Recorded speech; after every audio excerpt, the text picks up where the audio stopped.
What's up, YouTube? This is Big Mike, aka Too Raw for TV, and I should have did this video a week or so ago, man, but I got sidetracked. I want to talk about. Well, actually, the truth is, I attempted in one day to make a video about Kevin Hart and the situation with the Oscars and the fake outrage about his tweets from a decade ago, right? But I got so angry every time I was doing the video, man. I just said I can't upload this. So I'm doing it now.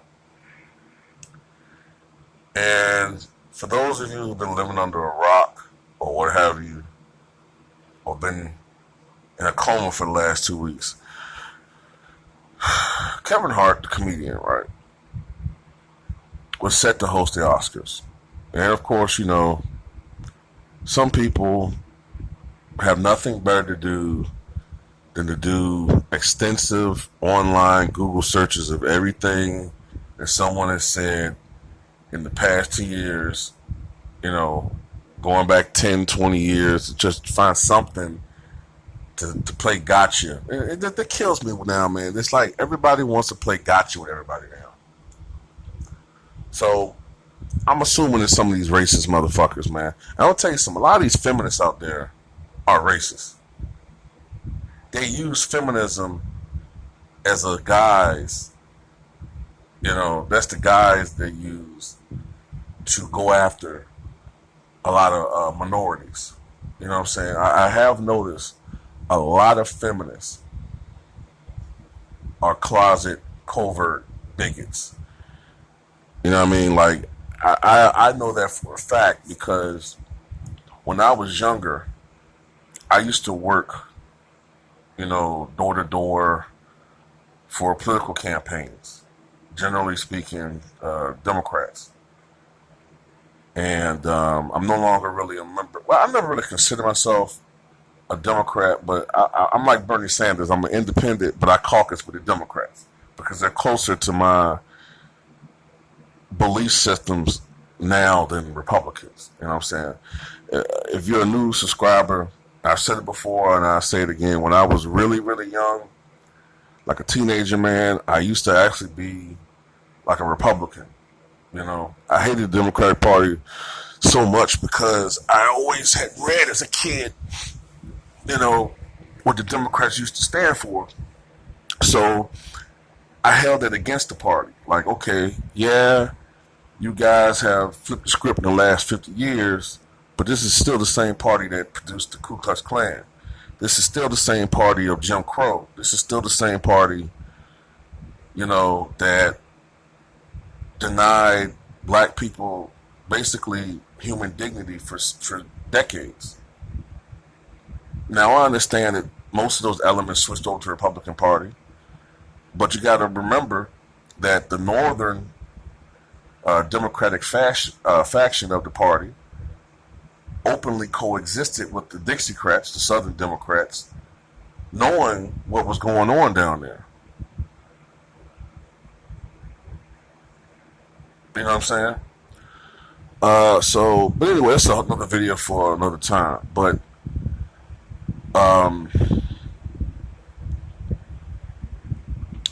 anyway, I used to work for Democratic campaigns, man, and I would just see the hostility that some of these so-called liberal feminists would have toward me and other black males. You know, some of them looked at us as dishonest. Some of them felt uncomfortable around us. And then you have some of them who are bigots but hold these, you know, secret sexual fetishes. You know what I mean? Like, you constantly catch them staring at your crotch or, you know, staring at you all day and shit like you're fucking a big ass chocolate, big ass chocolate Snicker or some shit. You know, but at the same time, they don't want nobody else knowing that they, you know, like black men and shit because they think that's degrading or whatever. But that's, like I said, this is a whole other topic for a whole other video or series of videos. But back to Kevin Hart, man. people look at some shit he said on Twitter like 10 years ago, 2009, and they were jokes, and I was thinking that these jokes were horrible. Like, he said some really fucked up Fred Phelps type shit.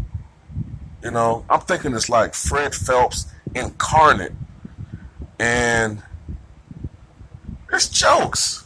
I'm like, wait a minute, man. Kevin Hart is a black comedian who's a little bit older than me. All right, he's about 40. I think he's 39 or 40 years old, right? Kevin Hart came of age as a comedian in the 1990s, the Def Comedy Jam era. No holds barred, no censorship. Everybody is a victim when it comes to comedy. That's one pet peeve of mine, man, is censorship, especially when it comes to the art of comedy. When you're a comic on stage, all right, nobody's exempt from being roasted. Nobody. Whether you're black, whether you're white, whether you're skinny, whether you're fat, whether you're short, whether you're tall, whether you're handsome, whether you're ugly, whether you're a woman, whether you're a man, whether you're, rich, whether you're poor, whether you're a public figure, or whether you're somebody sitting in front of the goddamn stage, if that comic wants to fucking roast you for whatever reason, that's the place that's what he can do it. Okay? So tell Jamie Lee Curtis to sit her fucking old ass down and go keep eating your yogurt and taking your frequent bowel movements. Activia. Alright?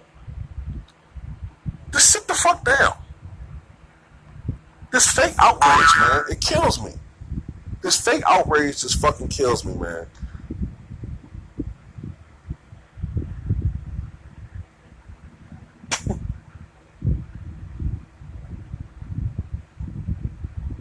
I remember Def Comedy Jam, man. People would make jokes about anything and everything.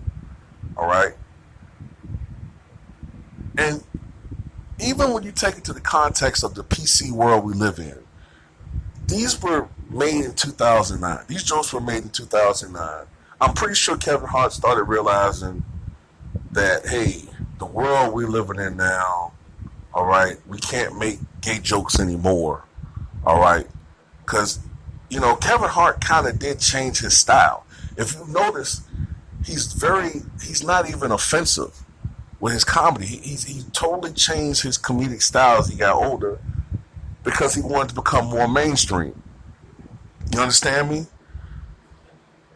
That's what happened with Richard Pryor to an extent. That's what happened to, a lot of comics. Richard Pryor was totally raw in the 1970s. Totally raw. I think he's the best fucking stand-up I've ever heard. Him and George Carlin are the two best stand-up comics I ever fucking heard, man. Another guy that's real good, may rest his soul, is Bill Hicks. Bill Hicks, Patrice O'Neal, he passed away in 2011. He was in those player ball sketches on the Chappelle Show. Dave Chappelle is another great one. Chris Rock. I grew up listening to no holds barred comedy. When I was a kid, man, I know I'm dating myself saying this, right? Young people are like, what the fuck is this guy talking about? I grew up looking at... See, when you listen to my channel, man, I like to give younger people references so they can check stuff out and see if they like it themselves. You know what I'm saying?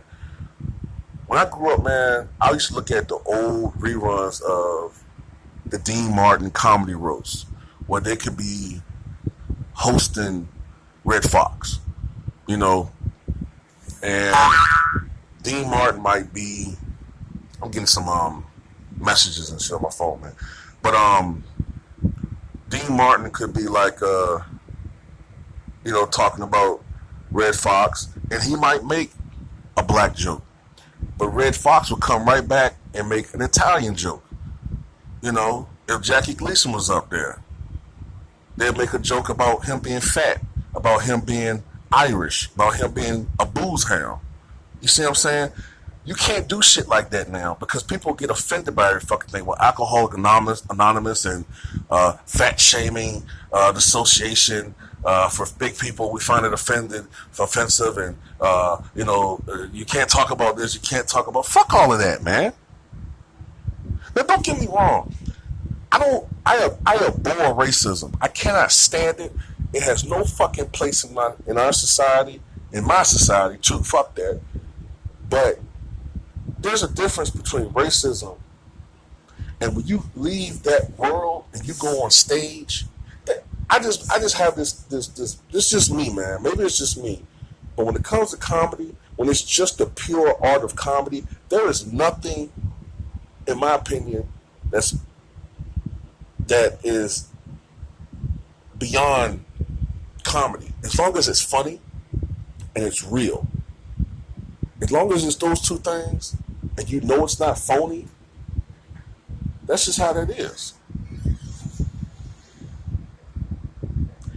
And Kevin Hart is a funny guy, man. He's toned down his comedy. He doesn't go after Trump. He doesn't do political comedy. All right. So that's how I feel about that situation, man. I think it's much ado about nothing. I think it's really people that just, for whatever reasons they have, didn't want Kevin Hart to host the damn thing. And I'm glad he didn't do that mea culpa. The Oscars wanted him to apologize for something he said 9 or 10 years ago that wasn't even really offensive. Wasn't even offensive from the get-go. But these motherfuckers give Roman Polanski awards and shit. And this motherfucker molested a girl. Come on, man. Get the fuck out of here.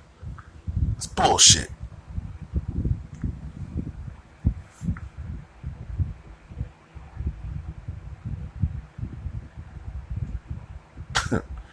So, that's all I gotta say, man.